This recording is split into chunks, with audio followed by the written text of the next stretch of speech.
اعوذ باللہ من الشیطان الرجیم بسم اللہ الرحمن الرحیم۔ فضائل اعمال کی تعلیم حکایت صحابہ سے، باب نمبر 6، قصہ نمبر 59۔ حضرت عمر رضی اللہ تعالی عنہ کا اپنی بیوی کو زنگچی میں لے جانا۔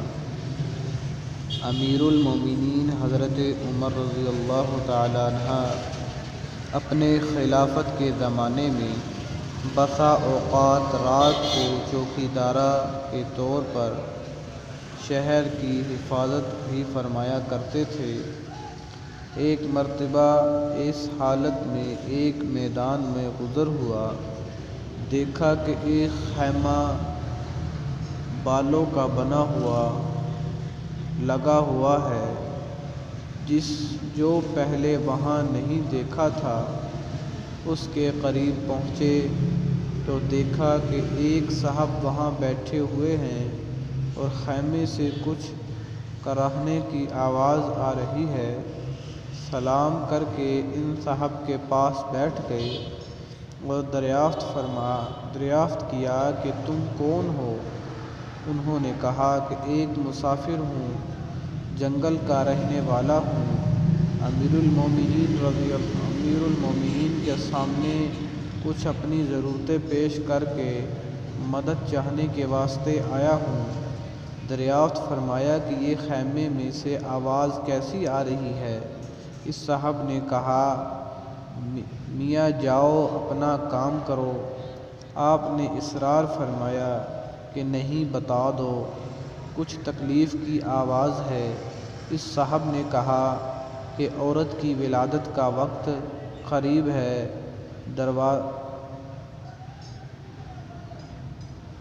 درد ہو رہا ہے، درد زدہ ہو رہا ہے۔ آپ نے دریافت فرمایا کہ کوئی دوسری عورت بھی پاس ہے؟ انہوں نے کہا کوئی نہیں۔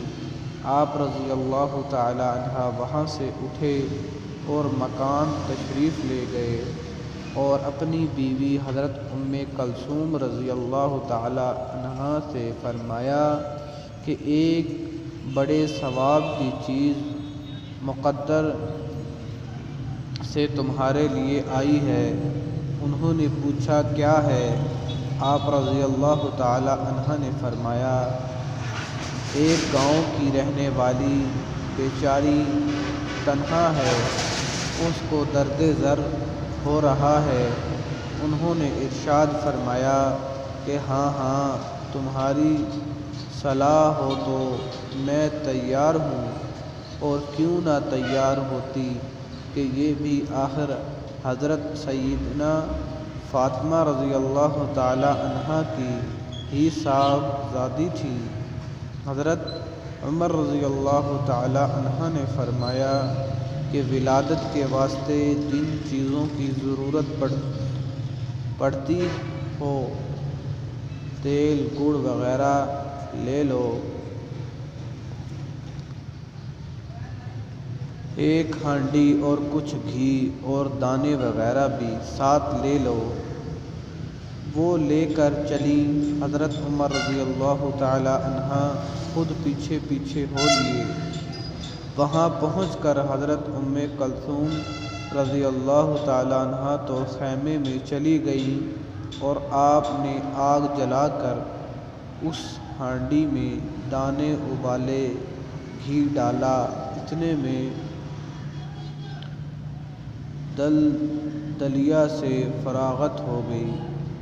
اندر سے حضرت ام کلثوم رضی اللہ تعالی عنہ نے آواز دی کہ عرض کیا، امیر المومنین، اپنے دوست کو لڑکا پیدا ہونے کی بشارت دے دیجیے۔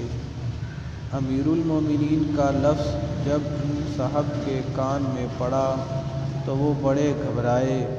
آپ رضی اللہ تعالی عنہ نے فرمایا کہ گھبرانے کی بات نہیں۔ وہ ہانڈی خیمے کے پاس رکھ دی کہ اس عورت کو بھی کچھ کھلا دیں۔ حضرت ام کلثوم رضی اللہ تعالی عنہ نے اس کو کھلایا، اس کے بعد ہانڈی باہر دے دی۔ حضرت عمر رضی اللہ تعالیٰ عنہ نے اس بدو سے کہا کہ لو تم بھی کھاؤ، رات بھر تمہارے جاگنے میں گزر گئی۔ اس کے بعد اہلیہ کو ساتھ لے کر گھر تشریف لے آئے اور ان صاحب سے فرما دیا کہ کل آنا، تمہارے لیے انتظام کر دیا جائے گا۔ فائدہ: ہمارے زمانے کا کوئی بادشاہ یا رئیس نہیں، کوئی معمولی حیثیت کا مالدار بھی ایسا ہے جو غریب کی ضرورت میں مسافر کی مدد کے واسطے اس طرح بیوی کو رات کو جنگل میں لے جائے اور خود آپ چولہا دھونک کر پکائے، مالدار کو چھوڑے۔ کوئی دیندار بھی ایسا کرتا ہے۔ سوچنا چاہیے کہ جن کے ہم نام لیوا ہیں اور ان جیسی برکات کی ہر بات میں امید رکھتے ہیں، کوئی کام بھی ہم ان جیسا کر لیتے ہیں۔ اللہ تعالیٰ ہمیں عمل کی توفیق عطا فرمائے، آمین۔